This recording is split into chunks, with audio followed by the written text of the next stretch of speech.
Hey guys, super happy to be back with another episode here of Ibiza Hub Chats. Today, a gentleman who has certainly inspired me. I'm sure many of you will know his brands and restaurants. There'll be some wonderful details that you probably aren't aware of. I was actually extremely surprised when I was recommended by another member and friend of ours, David Levy. He said that David Picconi is someone that you need to get on your podcast, which is not a bad accolade to have, David. Thank you for joining us. Thanks for the nice things that you said. Yeah, I see that. Wicked, man. So, David, the purpose of these is like we're really trying to, promote and open people's eyes up to the Ibiza that we know, and what it's like to live here and build businesses and be an entrepreneur. So, could you start off by telling us, like, when did your relationship with the island start? My relationship started, I was in the music business. I had my own record label and record store, and I'd always avoided coming to Ibiza, to be honest. I was a DJ, and my formative DJ years were in New York. I was 5 years in New York. And when I got back to the UK, which was 91, Okay. I had a few friends that were coming over and singing the praises of Ibiza, and I just thought, I just had everybody has that impression, don't they? I have a false impression usually at the beginning. For sure. Even now. For sure. And this is 20 odd years, 30 years ago. And I just thought, yeah, okay, I don't really need to be there. I don't think I'm going to find anything new there. It's not for me. And by accident, our record company had a hit record, Okay. which was Needing You by David Morales. And then we had to make a video, and David said, yeah, I really want to make it in Ibiza. And I was like, yeah, okay. So let's do that. But there's no way I was getting a video company to make a video without me checking it. And I thought, okay, I'll go over to be there. I'll see how it's going. And I arrived, and I was like, oh, yeah, you know what? I get it. This is really great. And what did it for me was we drove up. Actually, I think it was Danny Whittle. Actually, was the driver at the time. Okay. Yeah, he was driving me around, and we drove up to Ibiza town, to the old town. Okay. And I just thought, well, you know what? This is something special. I really like it. Yeah. And then that was it. That was I think it was mid-90s, 92, 93. So I was quite a late one. Nice. Okay. You mentioned very quickly that you used to have a record shop, Right now. and I already found out that was quite an infamous record shop. Normally we don't go pre-Ibiza, but I would love to just touch a little bit on that. Yeah, me and Nicky Black Market, my partner, we had Black Market Records. I started in 91 when I got back. And I did that for 25 years. Yeah, it was great. We had 2 floors, drum and bass down at the bottom, and then all the house music upstairs. It was a seminal record shop, actually. We didn't realize at the time how influential it was, but we'd had DJs from all over Europe used to come over to Soho in general. Yeah. Because Soho was a hub of all the record shops in Europe, Yeah. There was 8 or 9 there at the time, one of which was Black Market. And it was a great community. And we didn't realize it was a community at the time, but back in those days, people used to come in and talk about what was happening, who was producing what, who was remixing what was coming, what was going. Yeah. It was great. Yeah, it was really good. Mate, it was certainly a big part of my history as a youth growing up. Excellent. Yeah, you and many people, actually. Walking down the streets, and it's really nice as people come up to me and go, hey, Black Market. In fact, I remember serving up David Levy several times. Me and buy piles of records. Yeah. That's the guy who quit off him, yeah. Wicked. Yeah, I used to go there. Obviously, it was downstairs and watch. It would always be some maybe I saw Kenny Ken there playing some unbelievable set, and then selling the record like someone else was there selling that one. We've got 10 of these, or what a vibe it was. Yeah, it would have been that. Yeah. These things happen by accident quite often, Sure. Yeah. It's very difficult to create that on purpose, right? Right. Okay, so back to Ibiza. Danny Whittle driver. Shout out to Danny. And then you saw the island, and it kind of does that to some people, right? Some people it's just like, this is a special place for you. So you got the music video, and then how did your relationship evolve? Are you working here a lot? Yeah, to be honest with you, I love the feel of the place in general, not just the music side of it. Yes. Of course, we were shooting actually in Pasha, and we shot in another club. I can't remember which one it was. I love the culture of the place, and I love the nature, and it's just the vibe and the feel. And so my wife at the time was American, and she really hated the British weather. So I was like, okay. So we did a deal. We bought a house here, and that was 20 years ago. Okay. And so this was then our escape. Then Blackberries were invented, which was a life changer for me, because then I could run my record company from here in the summer. So I was here all summer, and then gradually just because I was running a record label, got into the club scene. I started DJing here quite a lot. I then was running parties. I did the CDs for Space for 6 years. Okay. Mixed and produced those CDs. Then we just produced the CDs for Made in Italy, for El Divino. There was quite a few clubs at the time we were making the CDs for. Okay, nice. And then that graduated into running parties around the island, Azuli parties, which was my record label. Okay, wicked. Yeah. So where are we? Where are we on the timeline? How long are we doing? Well, yeah, the CDs I started making probably 2000 onwards, year 2000 onwards. Yeah. And then the parties started mid-2000s. So we started actually doing parties at DC-10 because they were good friends of mine from my DJ career in Italy. Okay. And then they back in those days, when they started it was an after hours. Yeah. It opened at 6. Wicked. And went till 4-ish. And so we did a few parties there. And then we kind of graduated to clubs that had lights and licenses. Yeah, that's it. So then we started doing parties at Space. Well, El Divino and then Space. Yeah, it just gradually developed. And I don't think it was ever an intentional thing to sort of integrate myself into Ibiza life. It just happened kind of organically, really. And when were you still just coming for summers, or were you here year round? When did that did you have? Yeah, I was mainly coming for summers. I was coming a lot off season, but I've always done a healthy balance between island life and then back to London. Yeah. I find that I like the balance. I like the combination. Yeah. Yeah, it's wonderful to be able to dip into London. Very lucky to do that. Yeah. I have some amount of guilt with regards to my carbon footprint, but I try and offset that in other ways. Yeah. Yeah. Okay, so then obviously, nowadays people will know you for some wonderful, iconic restaurant establishments. When did that start? How did that come? Yeah, it was interesting actually. I made a decision that I wanted to spend more time here on the island, and at the time the music business was in a little bit of flux. Vinyl sales had collapsed at that time. I think it was 15 years ago.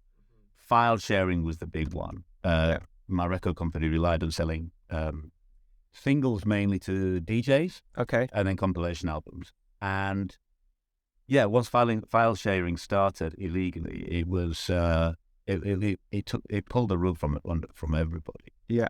As soon as we released, we didn't even release singles or albums, but they were on file sharing sites before we'd even released them, just through press copies and things that would send out. Yeah. So I was like, okay, this isn't going well. I can't see how we're going to get out of this. I want to spend more time in Ibiza. Okay, music's not going to sustain me there. So my house, fortunately, was round the corner from what is now Amante. Okay. And there was a site there. It was a small restaurant. It had about 30 covers. It was called Sold and Set Up. And I thought, you know what? I've saved a bit of money. I'm just going to try and buy that place. Because I always loved it. I always adored it. I knew nothing about restaurants, and zero. But I thought, you know what? It was such a beautiful place. I got a special feeling there, and I thought, you know what? That's what I need. It's got a special feeling. I've got a vision, and I'm going to do it. Amazing. Yeah. When is this? That was 2009. Okay. 2009. So the place was for sale, or you just went in there and just you had a relationship already with the guys? Yeah, no. Well, I was running after we finished the parties at Space. We were doing illegal beach parties. Why not? Of course. Yeah, which were great fun actually. The best, better than the main party sometimes. Well, yeah. I mean, then everybody had sort of Nokias. There wasn't. I think there was no internet going on really. So we were sending text messages to let people know where the party was. So they were all free. Yeah. The DJs all played for free. And we just made money on the drinks and paid for the sound system like that. Yeah. And we had Danny Tenaglia played for us, Pete Togg played for us, David Morales played for us, and nobody made any money out of it. We did it for free. In fact, Pete called me up and said, "Look, I really want to play," and I was like, "Yeah, no problem. You can do the next one." We told everybody the date of the party, and we didn't tell anyone where it was until 10 o'clock that morning. Mm-hmm. And we managed to do every party without getting stopped. Anyway, yeah. So one of the venues was actually Sol de Serra. So I had a relationship with them. Yeah. And they didn't want to sell. But I really wanted to buy. Yeah. So I was like, I didn't take no for an answer and just pushed it. Yeah. Okay. Nice. Yeah, I think that's because it is very difficult, extremely difficult to find a good place, then to, get in a position where you manage to, find a good deal from both sides. Yeah. I think the secret, Sam, for me personally, is you got to have a real passion for the project that you're going to get involved in order to say, right, I really want this, and I'm really going to make it work. For me personally, if it was just simply a business idea, it wouldn't be enough. Sure. Just to see numbers on a spreadsheet and work out whether it could make a profit or not. It's really something I wanted to do. Okay. I remember going with my kids to Sol de Serra and just thinking, this place is amazing. Yes. I would love to do something with it. I could do something with this. Yeah. So, okay, no experience running a restaurant. It is a very quick way to lose a lot of money running restaurants as well, as I hear from quite a few people. Talk us through the first bit, once you actually got to the point where it was yours, what did that look like? Did you kind of already have the vision for what it is today? Was that what you were intending to do? Or yeah, it changes a little bit. I mean, yeah, it got a bit out of hand. I kind of imagined myself running this kind of slick restaurant operation for about 50 covers, and me sitting in the corner reading the paper and welcoming people into the restaurant. How far away are you? That's ridiculous. I think we did about 50,000 people last year. Wow. Like that. But yeah, it got a bit out of hand. I don't know how that happened. What was the question again? So yeah, what did it look like at the beginning? So obviously, at the beginning it was chaos. I ran a record. Yeah, this is the real story, guys. Yeah, well, it was a mess. I mean, it's good to jump in sometimes and don't know what you're doing. The key thing to doing something new is allow yourself to make mistakes as long as they're not too costly, but just never make the same mistake twice. Just learn from it. Yeah. And bring people in that know what you don't know. Yeah. And that's what I did. I was DJing in a great club called Vertigo in London. Okay. I was a resident DJ there, and we were a Sunday night at the Cross every 2 weeks. And so, because it was Sunday night, it was all full of Italians who were working in hospitality in London. Sure. So they'd work Friday, Saturday, the rest of the week. Sunday, they would night off. Yeah. We'd go for it. It was great. It was a great party. And so I knew half of London hospitality people, head waiters, waiters, chefs, all that, and became very good friends with that whole community there. I'm half Italian myself, so it kind of helped. And then, yeah, once I bought the place, I brought over 7 people from London who were new from Vertigo, a general manager, 2 head waiters from Cipriani, and some other kitchen staff. And I said, let's do it. Let's go. And yeah, it was chaos. It was anarchy. It was a mess. Yeah. But I learned a lot from them, and it's got me to where we are today. But wicked. And so how long did it take for it to work? Well, what does work mean? Yeah, I guess the way I sort of describe the hub sometimes is it's not a screaming baby anymore. It sleeps through the night. Yeah. There aren't fires that need to be put out all the time. The team have done a great job. We've built something that, the only problems are the ones that we create, i.e. wanting to do new things or make it bigger, for example, or improve things. So that's the sort of the basic thing. Although it's not basic, the day-to-day takes care of itself. Yeah. You don't have to find more money to keep it going? That, I guess, is probably what I'm in. I mean, you're lucky to have that. I mean, I find that it never stops. I mean, at what point do we feel we were comfortable? I never do, really. Okay. It's a very sensitive business, Yeah. you know, because you do, bad word spreads 6 times quicker than a good one, Sure. you know. So as soon as you fail, and everybody fails in one service at some point in time, you know. Yeah. So as soon as you fail, bad word spreads, and so you've always got to stay on top of things. But I think with a restaurant in Ibiza, because it's seasonal, it's very sensitive. You know, you can't afford to have a bad season in terms of reputation. But if you get 3 or 4 seasons under your belt, then you start becoming a little bit more comfortable. Yeah. But it really does. I think minimum 3. Yeah. Okay. Minimum 3 to be successful. Yeah. And then, okay, so during the first 3 years, are you like constantly having to sort of help it from a cash flow point of view, or like, you know, more money in or things like that? Hopefully not. Yeah. Hopefully not. But you're certainly improving and adjusting also to your clientele as well. Yeah. I mean, that's one thing we did. You know, as I said, I wanted a simple sort of chewing detail vibe when I started. Yeah. And then, you know, during year 1, I had people coming in wanting to spend a lot of money. Yeah. And we didn't really know how to do that. Yeah. You know, I'm just a simple boy from Huddersfield. Okay. And I not used to people spending €150 a head. So, Sure.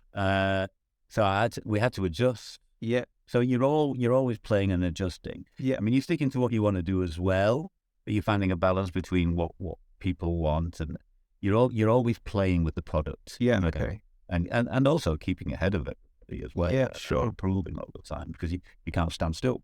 Yeah. For sure. Because you die if you stand still. Yeah. So how many years are you going now? 15 in Amante, and we opened the second one, Ayana. I think it's 6 years ago now. Yeah. Is it really? Yeah. Yeah. So 15 years ago, Amante. Yeah. Amazing. Yeah. And man, what a job you've done to stay, like, you know, as a destination, like you say, for a consistent amount of time. Yeah, I think you have to stay on it. I mean, one of the benefits of being here for coming here for so many years is I've seen how institutions, whether they're clubs or bars or restaurants, they come and they can be really popular and great product, and they can slide very, very quickly. Yeah. You know, there's a whole list of great places that we used to go to, from El Ayun to KM5 to Elephant and Amalur, all these places that we used to go to, and then they just kind of slide away. Yeah. And me and the management team, we always look at case studies and think, you know, why did that slide? What happened to that? And we try and learn from other people. Yeah, for sure. You know, situations. Say, right, okay, let's not do that. Let's update a bit. Let's change our marketing a bit here. We'll always try and stay relevant. Yeah. And when are you, so like, what does your kind of, when are you having these sort of strategy sessions? Like, what time of the year? You kind of like, are you sort of always having time for it? Do you make a specific time each year to look at that? Well, you're constantly doing it. I mean, middle of summer, you have to do it. Sure. Yeah. But I mean, winter's super important. Yeah. November, December is always rest. But January, February, to me, when the island is really quiet, that for me is the most important time, because that's when you get things planned. Yeah. That's when you think about things like you said, strategies. That's really when you get your house in order. Because come March, everybody's running around getting stuff ready. Yeah. That's the implementation point. And then come May, you need to be on the tracks. You need to be running. Yeah. So January, February, really important. Yeah, nice. So what does the season look like for you now? When do you open and when do you... Yeah, Manti's open already. We'll just at the end of April, and then Ayana's open on Saturday, so it's 30th of April. And then we will go till third week of October. Yeah. Nice. And has that gone longer as the years have gone on? Yeah, it got longer. I mean, we were always open that time, but there was always dead souls at the end, at the beginning. But that doesn't apply anymore. I mean, we're at the mercy of weather because our restaurants are mostly outside. Yeah. But if it wasn't for the changes in weather, we could open earlier. I mean, there's flights now from most European cities from beginning of April. Yeah, sure. And so it would be easy to open end of March, April. Yeah, nice. Can we please do a Manti opening party? Yeah. I have to say, we did these parties which were amazing. Mate, they were unbelievable. Yeah, that was at the beginning of the season. And at the end. Yeah, the beginning and the end. Unfortunately, that's one of the ways the island's changed. That we used to, we have great relations. You have to have great relationships with the authorities here all the time. For sure. And it makes good sense to maintain those.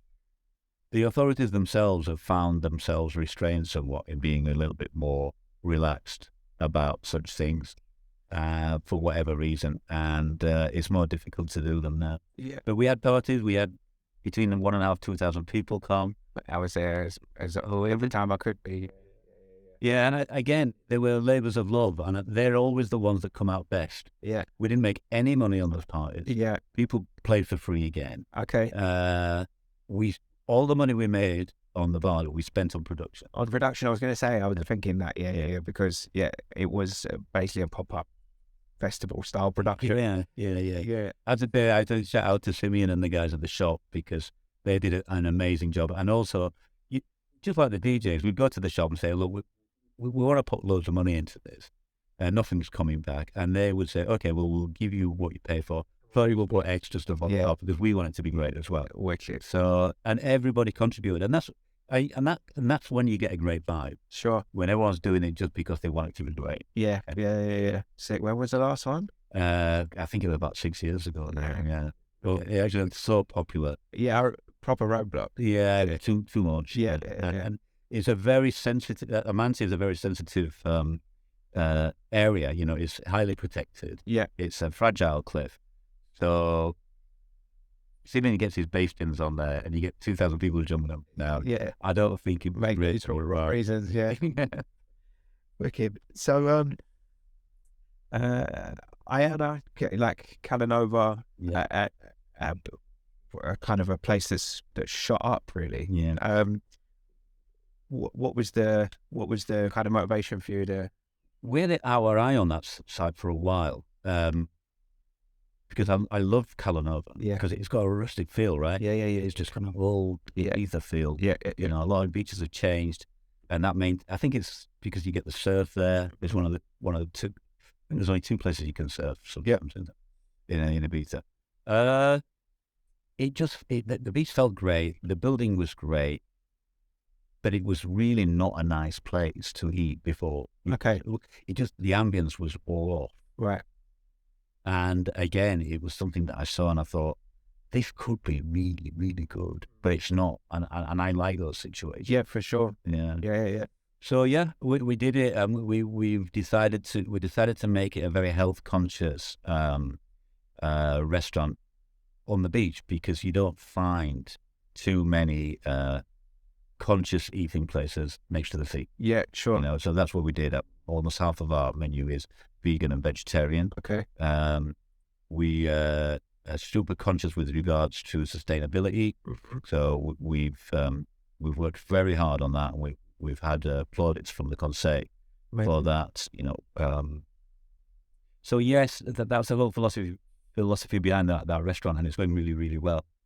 And it's a great vibe. It's more relaxed, I think, certainly for families than Amanti, because Amanti's on a cliff. So people sometimes a little hesitant if they've got small kids. For sure. But Iana, you can run in and out of the sea. Yeah. It's top level service and food, but it's also very relaxed, so you can walk in with your flip flops. Yeah, it's still beach. It's still beach restaurant a little bit, but it's got that simple high level of service. Mate, you've done a fucking great job. Thank you very much. Yeah, nice one for. Certainly, you've definitely inspired me, and for sure other people that are considering. Nice to hear. I never saw myself in that way, but that's nice to. Yeah, wicked, man. And then just to wrap it up, I know we've spoken quite a lot, but okay, so winter months, the strategy and the deep planning, but how are you kind of spending your time when you're not working on the project on the island? Like I said, November, December, disconnect completely. Yeah.